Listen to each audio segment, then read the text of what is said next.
स्वातंत्र्यवीर विनायक दामोदर सावरकर यांच्या चरित्रावर आधारित यज्ञ.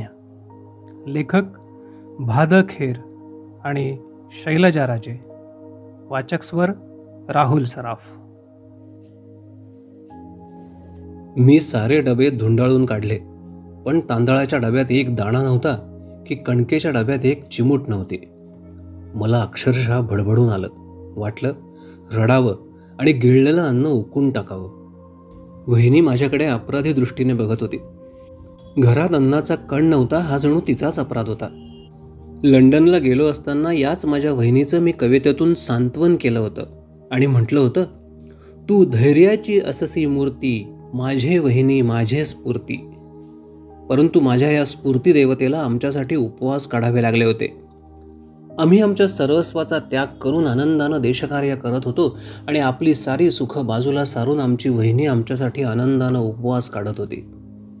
तिला दूध पोहे द्यावे असं वाटलं, पण घरात पोहे नव्हते आणि दूधही नव्हतं.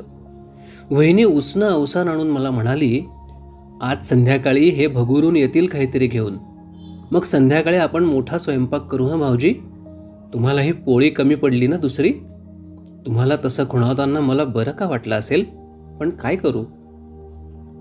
पण वहिनी, हे तुम्हाला सांगायचं नाहीस? मग सांगावं का नाही या शंकेनं वहिनी काही वेळ गप्प बसून राहिली.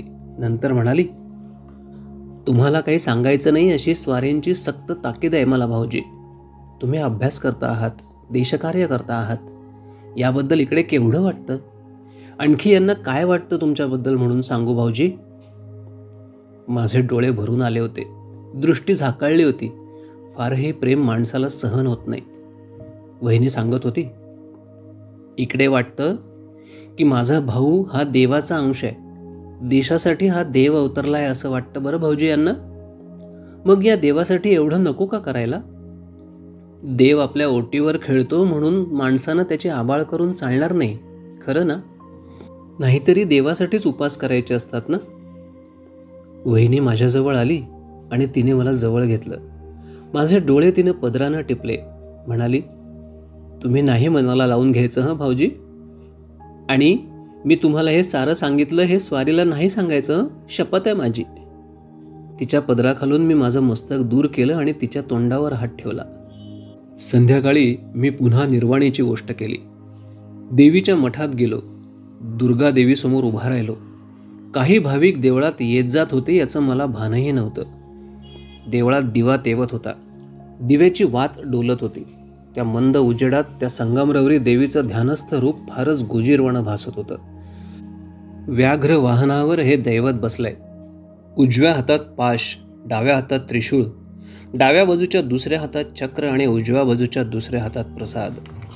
तिच्या त्या ध्यानस्थ रूपाकडे काकुळतीनं बघत मी निर्वाणीचं बोललो. माता पितारांच्या दयेपेक्षा सहस्त्रपटींनं श्रेष्ठ अशी देवदया असते असं म्हणतात. मग कुठे गेली आहे तुझी ती दया? कसलं ध्यान लावून बसली आहेस? भक्तश्रेष्ठ तुकोबांनीच तुझं वर्णन केलंय ना, की तू माऊलीहून मायाळ आणि चंद्राहून शीतळ, पाणी आहून पातळ आणि कल्लोळ प्रेमाचा. मग आमच्याच वाट्याला हा दुःखाचा कल्लोळ का? देवकृपेचा सागर, देव करुणेचा जलधार, देवांसी भक्तांचा विसर पडणार नाही, असा निर्वाळा संतांनीच दिला होता ना. मग संत भोळे बाबडे होते का तुझी माया लटकी होती? जेव्हा जनाबाई संकटी पडली तेव्हा येग येग विठाबाई माझे पंढरीचे आई असा टाहो जनाबाईनंच फोडला होता ना. मग आमच्या संकटी तू का धावून येत नाहीस? सती साध्वींना उपाशी मारायचं व्रत का घेतलंयस तू? मी बराच वेळ देवीचा धावा केला, पण देवीचं ध्यान काही भग्न पावलं नाही किंवा ती आमच्या संकटी काही धावून आली नाही. करकरीत 3 सांजा झाल्या तेव्हा बाबा घरी आला. वहिनीला भगूरची हकीकत सांगितली आणि हातपाय धुवून तो शेजारी नारायणाच्या दर्शनाला गेला. नारायणाची ही उभी मूर्ती काळ्या कुळकुळीत गंडकी शेळीची आहे. गोपिकाबाई पेशव्यांनी ही मूर्ती दातारांच्या पूर्वजांना दिली. प्रदीर्घ काळ ती गंगापूरला होती. अच्युत शास्त्री दातारांनी तिच्यासाठी आपल्या नाशिकच्या घरात भव्य देव्हारा सजवला आणि त्या ठिकाणी ही मूर्ती उभी केली. गंडकीची शिळा म्हणजे कसोटीचा दगड. आमची दुपारची वामकुक्षी या नारायणाच्या पायथ्याशी होत असे. मी बाबाला नेहमी म्हणत असे, या नारायणाला नीट पाहून ठेव, हा कसोटीच्या दगडाचा देव आपली कसोटी पाहणार आहे बघ. आताही माझ्या मनात हा विचार आला तेव्हा वहिनी म्हणत होती, भाऊजी, देव आपली कसोटी बघतो आहे खरंच. मी तिच्याकडे प्रश्नार्थक मुद्रेनं बघितलं तेव्हा ती म्हणाली, आपलं भगूरचं घर चोरांनी धुवून काढलं बघा. राजा परशा ही गावकरी मंडळी आपल्या शिवाजी उत्सवाला इकडे आली आणि तिकडे चोरांनी घर पार धुवून काढलं.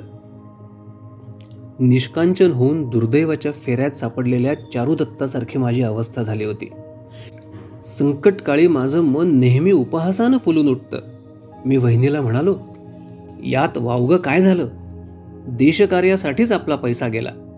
आपण देशकार्यात गुंतलो असताना तिकडे चोरांनी संधी साधायची नाही तर काय करायचं? असंच असतं.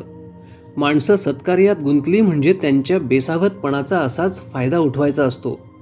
चोरांनी केलं तेच बरोबर केलं. वहिनी काहीच बोलली नाही. तेव्हा मी सहजच दाराकडे पाहिलं. बाबा परत आला होता, नारायणाच्या कसोटीवर आपल्या दारिद्र्याचं संकट घासून पुसून. बाबानं घडलेली सारी हकीकत मला सांगितली. आम्ही जहागीरदार. आमच्या घरी भांड्या कुंड्याला काय तोटा होता? 100 पात्रांना पुरतील एवढी भांडी होती. प्लेगाच्या धामधुमीत आम्ही भगूर सोडून नाशिकला आलो. त्यावेळी बळदात सारी भांडी भरून ठेवली होती. आमची सहकारी मंडळी इकडे शिवोत्सवानिमित्त नाशिकला आली आणि तिकडे चोरट्यांनी संधी साधली. बळदातील साऱ्या भांड्यांना पाय फुटले. घराचं कुलूप कायम होतं, पण बाहेरूनच बळदाशी भुयार नेलं आणि भांड्यांना बाहेरची वाट दिसली. मोठ्या कुशलतेनं सारं चौरकर्म पार पडलं होतं. बाकी कुशलता नसेल तर चोरी कसली करणार? चोरीलाही शास्त्र लागतंच. आमची मंडळी गावात असती तर काय बिशाद होती चोरांची चोरी करण्याची. पण तसं म्हणून आता काय उपयोग होता? आमची माणसं नव्हती म्हणून आमची भांडी पोरकी बनली आणि वाटेला लागली. घरची लक्ष्मी मालकाबरोबर बाहेर गेली. घरात आता काही उरलं नव्हतं. दशदिशा आम्हाला मोकळ्या झाल्या होत्या. रक्षण करायला आता घरात काहीच उरलं नव्हतं. नुसता वास्तू उभा होता, पण लवकरच त्याही वास्तूला सुरुंग लागणार होता. पण एवढ्यावरच संपलं नव्हतं. सारी धनदौलत पारखी झाल्यावर माणूस निस्संग बनतो. त्याचं मन बेडर बनतं. कसलंच सोयरसूतक त्याला उरत नाही. तो निर्विकार बनतो. घरी घडलेली सारी हकीकत सांगून बाबा मला म्हणाला, अरे तात्या, हे एवढ्यावरच संपलेलं नाही. आपली सावकाराची सारी येणी बुडाली असं समज. आपली शेती, आपले मळे, आपल्या आमराया, जे काय म्हणून आपलं होतं ते सारं नाहीसं झालं. आपल्यावरच उलट काहींनी येणी काढली आहेत. म्हणजे अण्णांनी आणि बापू काकांनी या रकमा हाती उचलल्या होत्या. ना चिठ्ठी चपाटी ना लिहिणं देणं. म्हणजे अण्णांचे शब्द धड होते आणि त्यांची मुलंही तशीच असणार म्हणून लिखापत केली नाही. हे देणं सावकाश दिलं तरी चालेल असाही दिलासा त्या सावकारांनी दिलाय. काही काळ थांबून बाबा म्हणाला, तात्या, काहीही म्हण, दुर्दैवच आपल्या पाठीशी लागलेलं दिसतंय. पण तू मुळीच काळजी करू नकोस, मी सारं बघतो. बाबा असं म्हणाला तेव्हा माझी काळजी सुटण्याऐवजी उलट ती अधिकच वाढली. त्या दिवशी रात्री निष्काळजी होऊन मी मुळीच झोपलो नाही. उलट घरच्या परिस्थितीच्या काळजीनं मला अधिक ग्रासलं. माझ्या डोळ्याला डोळाही लागला नाही. काही न खाता पिता आम्ही तिघंही झोपलो. खायला काही घरात नव्हतंच. बाळ त्र्यंबकेश्वरी माईकडे गेला होता म्हणून या खाईत सापडला नव्हता. पण तेवढंच आम्हाला समाधान वाटत होतं. धाकट्या भावाला खायला न घालणारे आम्ही थोरले भाऊ पापाचे धनी ठरलो असतो. भगूरला उशिरा जेवण झालं म्हणून बाबा जेवलाच नाही. मीही तीच सबब पुढे केली. पण वहिनी, मंगळवारचा उपास म्हणून ती जेवली नाही असं बाबाला वाटलं आणि घरात काही नसल्यामुळे या साध्वीला निर्जळी उपास घडला हे त्याला सांगायला माझंही मन धजलं नाही. करकरीत तिन्ही सांजेला घरातील दारिद्र्याच्या या साऱ्या कथा मी ऐकल्या. त्या कथा आजही माझ्या मनात ठाण मांडून बसल्यात. त्या दिवशी रात्रभर मी जागाच होतो. उत्तर रात्री आकाशात चमचमणाऱ्या चांदण्या आपल्याला खायला उठल्यात असं वाटू लागलं.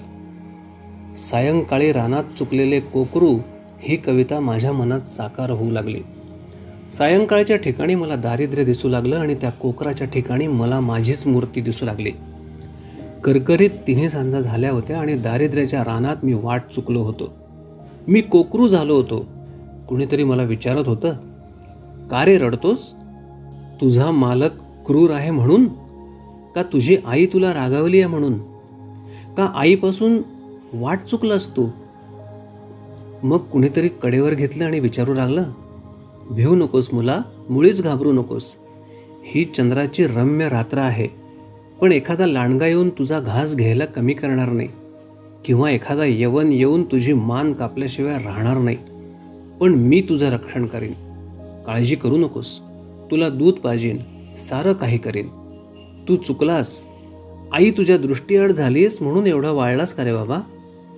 पण थांब तुझी आई येईपर्यंत मी तुला दूध पाजतो. अरे, तुझी आई उद्या येईल आणि तुला घेऊन जाईल, पण माझी आई ती गेलीच.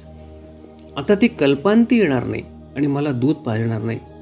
ती पहा, तुझी आई आली, तुलाच शोधत होती. ती हंबरडा फोडून तुझ्यासाठी ओरडत होती. तो पहा, तुला पाहिल्यावर तिला पान्हा फुटला. आता जा आणि तिच्या स्तनाला जाऊन बिलक बघू.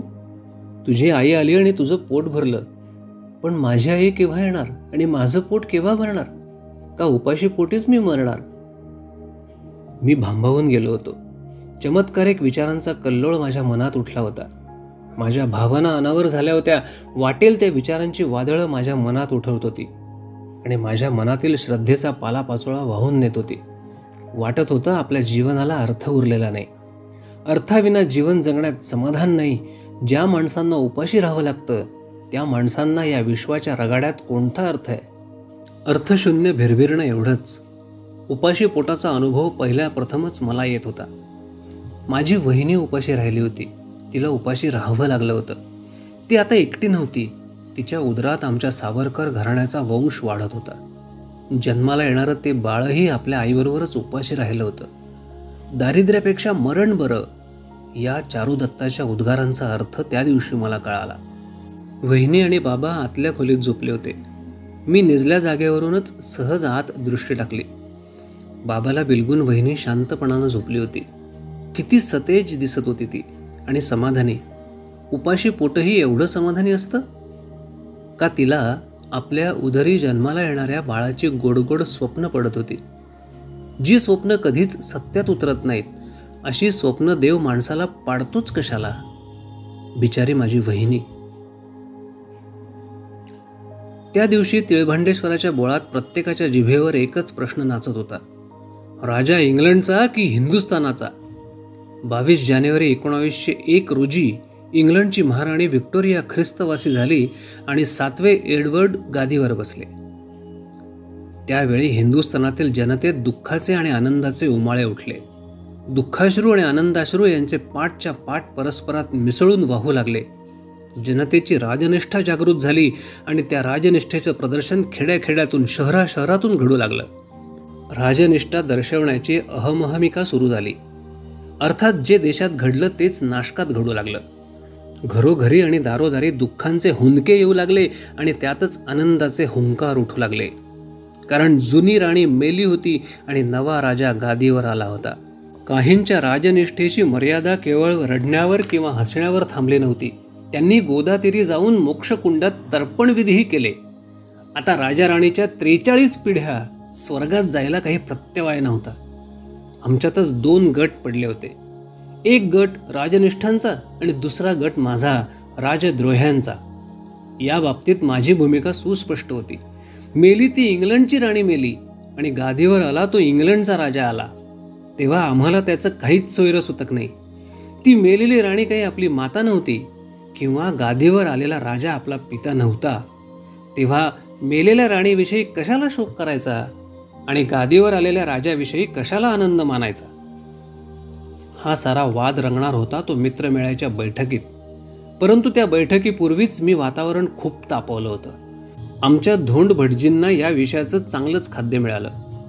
तिळभांडेश्वराच्या बोळातील धोंडभट विश्वामित्रे हे एक बडप्रस्थ. देवीच्या मठात यांची कुटाळक्यांची बैठक. भांग पिऊन तर्र झाले म्हणजे कोणताही विषय त्यांना कुचाळकेला चाले. भांग जितकी चढायची तितका विषय रंगायचा. मग दुर्गादेवीच्या साक्षीनं यांचे चाळे सुरू व्हायचे. देव आणि भक्त हे नातं लोपून जायचं आणि देवीच्या देखत तोंडाला येईल ते बाहेर पडायचं. मग ती शिवी असो की ओवी असो. त्यातच सोंगट्या किंवा गंजिफा सुरू झाल्या म्हणजे तर ताळतंत्र पार सुटायचं. परंतु हे सारे सोपस्कार चालू असले तरी त्या बिचाऱ्या ध्यानस्थ दुर्गादेवीचं ध्यान कधीच भंगत नसे. ती जागच्या जागी ध्यानस्थ अवस्थेत उभी असे आणि इकडे धोंडभटजी आणि त्यांचे साथीदार कसं तरी नेसूचं सावरून धुडगूस घालत बसत. भांग उतरली म्हणजे धोंडभटजींचं डोकं थोडंफार ताळ्यावर येई, पण त्यांच्या तोंडाला मात्र ताळतंत्र नसे. भांगेच्या तारेत काय किंवा ती तार उतरली तरी काय, त्यांच्या तोंडाला कधी धरबंद नसे. महाराणी व्हिक्टोरिया किंवा राजे एडवर्ड हे आपले कुणी नव्हेत, तेव्हा त्यांच्याविषयी दुःख प्रदर्शन किंवा आनंद प्रदर्शन करण्याचं काही कारण नाही, हे माझं प्रतिपादन धोंडभटजींच्या कानावर अर्थातच गेलेलं होतं. भांग उतरली म्हणजे आपली तुंदिल तनू आणि ढेरपोट सावरीत धोंडभटजी देवीच्या मठाबाहेर येत. समोरच तुळशी वृंदावनाला टेकून आबा दरेकर बसलेले दिसत. लांबूनच धोंडभटजी ओरडून त्यांना विचारत, आबा, एडवर्ड जर आपले मायबाप तर आपले वडील आपल्या आईचे कोण, सांगा पाहू. यज्ञ. लेखक भाद खेर आणि शैलजा राजे. वाचक स्वर राहुल सराफ.